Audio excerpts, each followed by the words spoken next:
would you describe your father as a parent growing up? He was an incredible parent and is an incredible parent, but I think I appreciate it much more today as a parent of 3 young children. I think when I was a teenager, I thought parenting just is something that happens, and now I realize how much work goes into raising kids with a sense of purpose and work ethic, and raising them to be close to one another. And obviously to stay close to their parents. So I'm very grateful for him and my mother, and all that they did for us as children, and all that they continue to do for us today. But he was the same type of parent as we see generally. He was funny, sometimes wickedly so. Great sense of humor. He was demanding of us. He had very high expectations for us.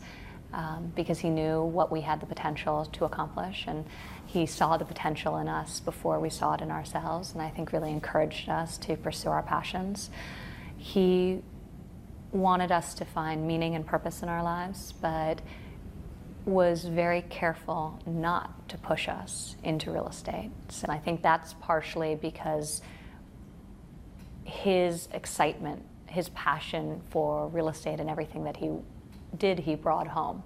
And so I think we inherited a little bit of that excitement, and perhaps it's in the blood, but he always said to us, you have to do what you love, and you'll never succeed. You'll never be able to compete at the highest level if you don't deeply love what it is that you do, if you don't want to get out of bed every morning and do what it is that you're doing.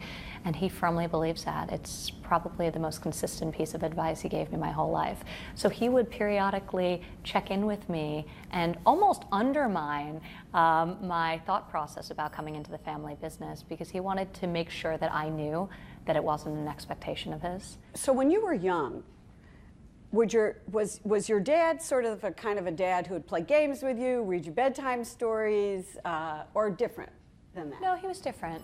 He was not really the type of, he wasn't long on diaper changing and things like that, but I think maybe he was a little bit more traditional in that regard, but he was very accessible and very available. And I think one of the things that I think about so often is that I never questioned that my siblings and I were his top priority. He never allowed us to. He never allowed us to question that fact, because he always made us his top priority. So it doesn't mean he was home every night for dinner. He wasn't.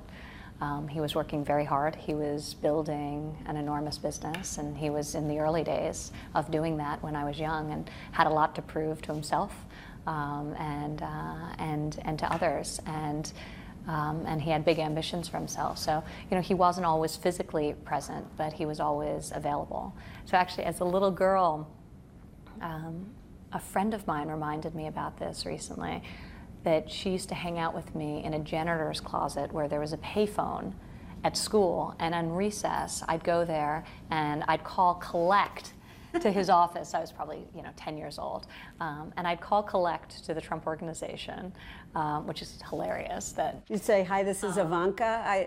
Calling collect from the Chapin School, and he would pick up the phone every single time, and he'd put me on speakerphone. It wouldn't be a long conversation. He'd introduce me to whoever was in his office, but only in retrospect, I laugh now that it didn't matter who was there.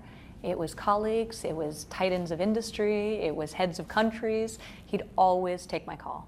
And he'd always tell everyone in the room how great a daughter I was, and say cute things, and ask me about a test I took. But I think that's really telling of him as a person and a parent. We always came first. How about when you brought home a date or a boyfriend? I was too smart to bring home a date or a boyfriend. I think I brought home my husband. That's it.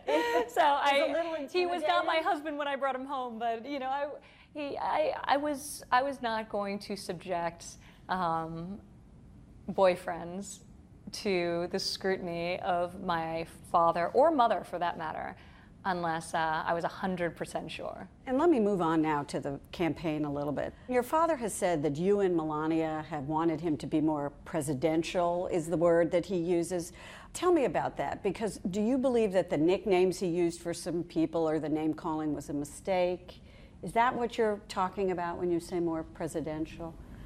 Well, you would, my conversations with my father are really between us, but, obviously I'm his child, and I'm also been his colleague. I've worked alongside of him for the past decade here at the Trump Organization, and part of the reason we have such a good relationship is because he respects me and because I'm candid in my opinions and I share them, solicited or otherwise.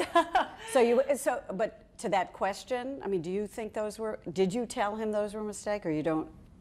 Well, once in a while he'll say things and I'll tell him he could probably do with ratcheting it back. And he listens? Sometimes, and sometimes he doesn't, or sometimes he listens for limited periods of times. But you can tell him. Look, I think it's part of what people love about him. It's also part of what angers people. Mm-hmm. He is authentic. Nobody tells him who to be. He is himself. He is his own man. He listens to the opinions of others. He respects the opinions of others. He processes the advice people give him, but ultimately he makes his own decisions. How do you reconcile the Donald Trump you know as your dad with the candidate that some people see and consider so divisive? And, how do you square that circle for our viewers? My father's always elicited strong opinions in people.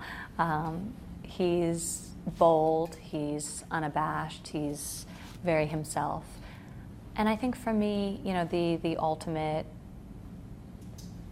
the most important thing is I know the man. So when I hear things that are factually inaccurate, it's sometimes hurtful. I feel that as a daughter, but I still know the man.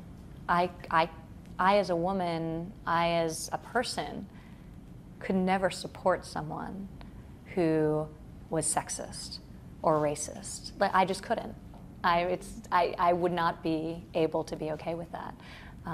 But I know who he is as a human being, and I know those things are not true. And not many people say those things, but when they do, it's easier for me to dismiss it because of that fact.